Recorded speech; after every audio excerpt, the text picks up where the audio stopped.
stage 3 and nutrition. So what are some of the changes going into stage 3? So I wrote them down here just so you guys could either take a picture with your phone and keep it handy. But basically, stage 3, we're gonna be changing on our cardio days, Monday, Wednesday, Friday, and your non-treat meal. You guys are going with no on the carbs and yes on the fats. Okay. On strength training days, you're going back to what you're doing right now, low carbs and no fats. So that's Tuesday, Thursday, and your treat meal, okay? It's okay, that's fine, thank you, thank you. Back to our regularly scheduled program. So we're gonna be removing glutens, so that the Ezekiel bread say goodbye. You could still have carbs. You're going to be having carbs in the form of your vegetables, carbs in the form of your fruit, which you get an extra fruit. You could still have rice, breads, and pastas, but you're taking out anything with spelt hemp or the Ezekiel breads because those have sprouted grains in them that we're not looking to. We're looking to eliminate it. Does anybody know what gluten is or what it does? Because we go over this every week, right? We're gonna get on. We're gonna get it. Is it wheat? Is it like a form of a wheat protein or? It's an amino. It is an amino acid in wheat that basically is what looks gummy. So if any proper Italian in this group knows, you've left pasta in the water overnight and it goes like it blows up, or if you overcook it, it blows up. That's gluten. That's what makes it gummy. If you do the same thing with brown rice pasta, it never inflates itself that way. So if you can imagine gluten's doing that in your system, it has no nutritional value. It's basically like a gum tar-like substance, and it's just clogging up the works, and nobody wants that. So remove it, and you're gonna feel a lot better, because now going along with the exercise, going through week, now you're finished week 5, you're going into week 6, you're working harder, you're gonna be burning more calories. As we know with the carb cycling that we're doing, now that you're going with days off and days on instead of days low and days high. So you're gonna have your body going on the days where you're not doing carbs on cardio, you're gonna even burn those reserves even more, okay? On the days that you're strength training, you put the carbs back in, replenish the muscles with those nutrients. So instead of low and high, we're going with low and no. Why do you guys look so confused? Get out of your way. You too could win this. Okay, Vanna. Okay. Questions on what's happening? Thank you.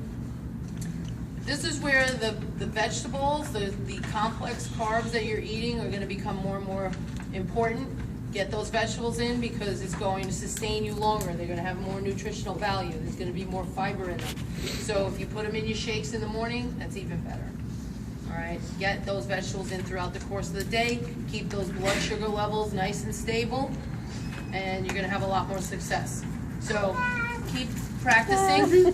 Keep practicing. Stage 2, the rest of the week. Stage 3, it's going to get a little bit harder, but you get the extra fruit now. You can have that after 2 o'clock in the afternoon now. Okay? Everybody good? So is this not right the way this is written? It says low carb, not no carb. It's low, but it's no. So it should If you look on the sheet, it says none. So it should be Yeah, no it carb. says none. Right, none. Every other day, none. I'll fix it for the next time. So low carb should Alright. be none. Is that what you're saying? Well, it says none along the Just don't read line the top itself. line. Oh, Right. okay, all right, okay. You guys are Thank technical. you. Very technical. Okay. So any questions on this? Is anybody struggling with stage 2? No? You guys are all rock stars? Stage 2 rock stars? All right. We're gonna become stage 3 roadies now. All right. So, moving on, I gave you a handout, and even though yours is stable on the wrong side, just bear with me. We're gonna talk about organics versus non-organic food, and what's the big deal about GMOs, all right?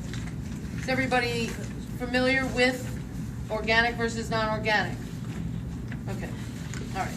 So what's the difference between organic versus non-organic, generally speaking? This is where we have audience participation. What? The pesticide? Pesticides is one, Hormones? Hormones? hormones, the way it's grown, right? What else? Well, those are like the three major ones. So if we're looking at organically grown produce, then you're looking at using natural fertilizers like manure and compost, as opposed to synthetic chemical fertilizers. In organic, they're gonna be rotating the crops, they're gonna have mulch on hand, they're gonna be doing things more holistically than pesticides and, intervening with Mother Nature. So, even organic feed that they give animals is better for the animals that are gonna be eating the feed, because if they're eating produced synthetic hormones, all kinds of things that they feed the animals, it comes out in the food. Because they've shown that even organic eggs have more nutrients than non-organic eggs. Okay, so, what's the big deal? All right, so first of all, when you go shopping, you're gonna notice that your organic group is not only is price gonna be an issue, but how it looks is the other issue. If you look at organic grown vegetables and fruits versus non-organic vegetables and fruits, they're gonna be smaller, because when you have the ones that are enhanced, they're designed to grow bigger, they're designed to look better, but the ones that are imperfect, the organic ones, are actually a little bit better for you. So when my dad was bringing me bags of tomatoes from his garden and peppers, the peppers were smaller, they had a thinner flesh to them, and the tomatoes seemed to start decomposing after a couple of days, whereas the ones that I had from the supermarket seemed to last for weeks on the counter. Did you ever notice that? Yeah. So that's what we're gonna do. We have a little experiment back here. I got for you guys non-organic grape tomatoes and we'll put the date on it, and then we've got organic ones, and we're gonna see what happens to them. We're gonna do our own little science project. So keep an eye on them. It'll be our pet project. What? I'll be organic, see what happens to me. Yes. All right. So, pay no attention to the man behind a curtain. He will never eat tomatoes, trust me. That's a man that loves ketchup. Crazy. So, also, as far as the animals that you have noticed, that the organic meats cost more, because what they're feeding them is more expensive. It's more expensive to maintain the animal, and they're not going to be given steroids that are going to enhance and give more volume to the meat itself. So it's going to have a lot less toxins in it, but I guess that would be considered worthwhile, right? What you're putting in your body. So what I did, and I know it's hard to see it on the picture. You're on this page, dear. You can see the difference in the organic pear versus the non-organic pear. And there's even a picture of celery, where the celery that's organic is much, much smaller. Now, as far as the cost and the difference, the reason that organic foods are going to cost more as well is that they are held to a higher standard. So you're looking at organic products are certified. They have extra standards that they have to meet as far as how they're grown, how they're processed. So there's none of that additional, garbage that goes along with it. I would imagine that chemical fertilizers and all that stuff that goes along with it are very expensive. So as far as how do we save money on buying organically, I put some tips in there. So start off gradually. You don't have to throw away everything in your cabinet that's not organic. You replace it gradually. So as you go through it, replace it. You don't have to run out to Whole Foods and spend, a month's rent replacing everything. So gradually is a good thing. So start off small. Start off with organic carrots or celery and things of that nature. What I did was I also, we'll go over this in a second, is I gave you the ones that you really should buy organic and the ones that are okay to buy non-organic. Not everything has to be organic, all right? So buy locally, go to the farm stands. There's how many around here? There's tons where I live. They're becoming fewer and fewer, but support the local farmers and you can get some really great deals. But how do we know if they are growing organic? Just Ask because them. they're local. right? I mean, we can't just assume Yeah. that they're growing organic. I actually put in, when we get to it, a website on here that you can go on. It's for local green produce, that you can Google it and see who's local growing organic. Okay. All right? So you can also shop the reduced rack. So if you're gonna be using it relatively quickly, then you could buy it if it's getting a little bit older. You know, save some money that way. All right? I was surprised. I went to Top Tomato, and they have nothing organic there. I really thought I was gonna make everything non-organic. Wow. I was surprised, Yeah. very surprised. You can also buy in bulk, so Costco and BJ's, they have the larger bag of,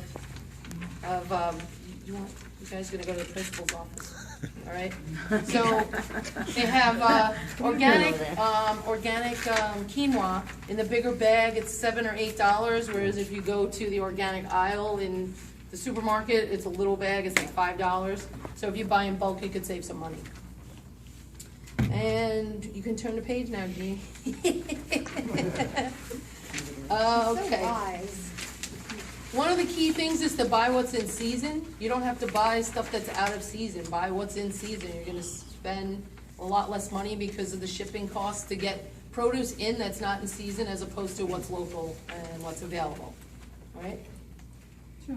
Okay, freeze what you do buy. If you could buy a large quantity of tomatoes or whatever's going, peppers, onions, chop them up, freeze them, have those little bags just like you prep for the meals that you make for the week. You can also prep bags ready to go in the freezer, and I like to use the little Ziploc ones, get the air out of them, and they're ready to go. They, instead of bulking it up with actual Tupperware in the freezer. So small Ziploc bags go a long way. There's also the idea of have a growing your own container gardening. I've seen them done in the those 5-gallon Home Depot buckets. You just grow tomatoes, you grow peppers, grow string beans, your own herbs. Not those kind of herbs I see. Or a window box. So that's why she's laughing.